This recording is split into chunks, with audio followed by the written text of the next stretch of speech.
Assalamualaikum warahmatullahi wabarakatuh. Kembali lagi berjumpa dengan aku di Padlegapet Channel, channelnya orang Banjar, ya. Guys, hari ini adalah hari Sabtu ya, tanggal 22 Oktober tahun 2022. Seperti biasa aku bikin konten terbaru buat kalian semua. Tapi sebelumnya aku minta tolong sama kalian untuk please subscribe, comment, like, and share ya guys. Please banget ya. Karena satu subscribe dari kalian sangat bantu untuk perkembangan dan kemajuan channel aku, agar channel aku semakin harinya semakin sukses, viral, terkenal tidak hanya di Indonesia maupun seluruh dunia. Semua itu berkat bantuan kalian ya, berkat bantuan kalian. Yang sudah subscribe buruan tonton videonya karena sudah tahu tuh. Dan yang belum subscribe baru sekarang, aku tunggu kebaikan kalian, aku tunggu kebaikan kalian. Oke, terima kasih.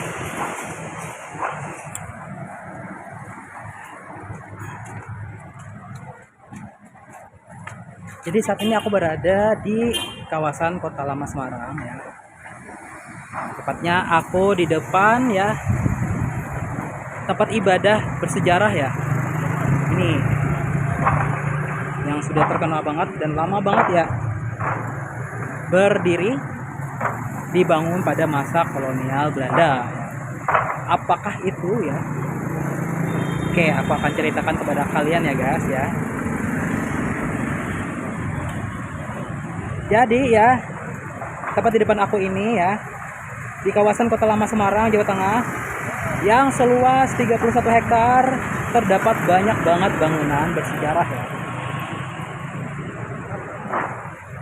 Peninggalan ya, kolonial Belanda.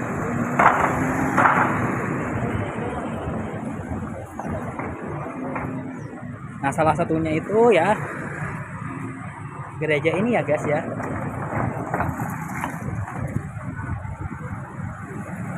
Gereja GPIB Immanuel.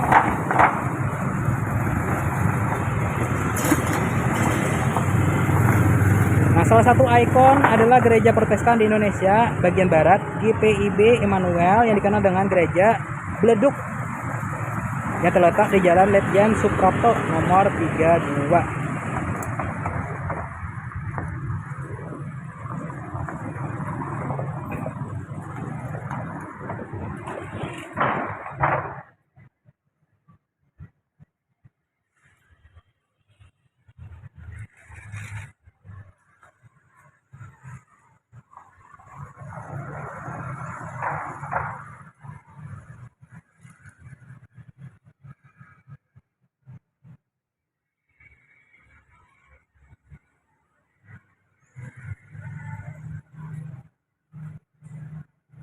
Nah, sebelum dikenal dengan bentuk yang sekarang, tempat ini dulunya ya guys, masih berbentuk sederhana. Adalah bangsa Portugis yang pertama kali membangunnya pada tahun 1753. Menukil dari cagar budaya Kemendikbud Bu Aidi ya, di masa-masa awal, gereja ini berbentuk rumah panggung Jawa. Atapnya disesuaikan dengan arsitektur Jawa.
Nah, lewat tulisannya mengenal gereja Bleduk sebagai salah satu landmark Kota Semarang, Mojono dan Indrias Trijo mengatakan bahwa pada tahun 1894 sampai 1895 bangunan tersebut diperbaiki dan dibangun ulang oleh Belanda.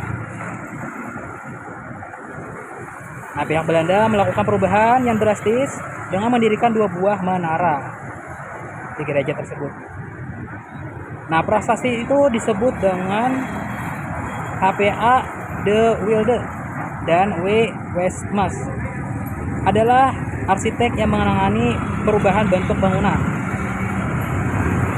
Nah, oleh karena itu ya guys, ada yang menyebut gereja ini dengan Hervorm de Kerk atau gereja bentuk ulang. Ada juga Protestantse Kerk atau gereja Protestan, dan ada Koppelkerk atau gereja kembar.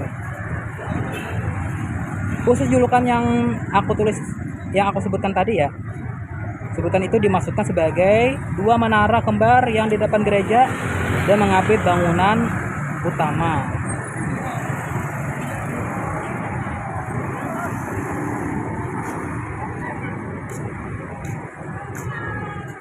Adapun asal usul dari sebutan gereja Beleduk tadi ya guys ya, itu usai atap GPIB Immanuel mengalami perubahan, masyarakat banyak yang menyebut sebagai gereja Belenduk. Nah, dalam bahasa Jawa, Belenduk artinya menonjol atau menggelembung ya. Gereja Belenduk dibangun dengan gaya neoklasik. Nah, jika dilihat sekilas memang terlihat mirip dengan bangunan-bangunan gereja di Eropa pada abad ke-17 hingga 18.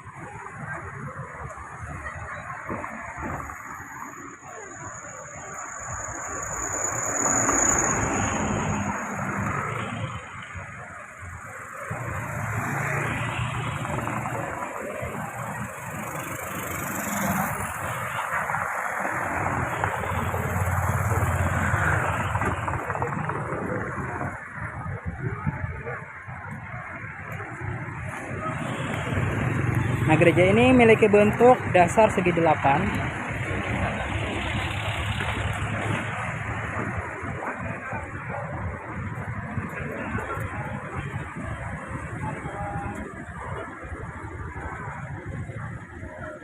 yang unik jika dilihat dari atas. Denah gereja berwujud seperti salib Yunani dengan ruang kebaktian sebagai titik sentral. Dikutip dari Kebudayaan.Kemendikbud.id, ditempatkan di ruang ibadah tengah, erat kaitannya dengan simbolisasi Kristus yang disalibkan.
Yang ciri khas dari gereja ini ya guys, aku akan menjelaskan ya.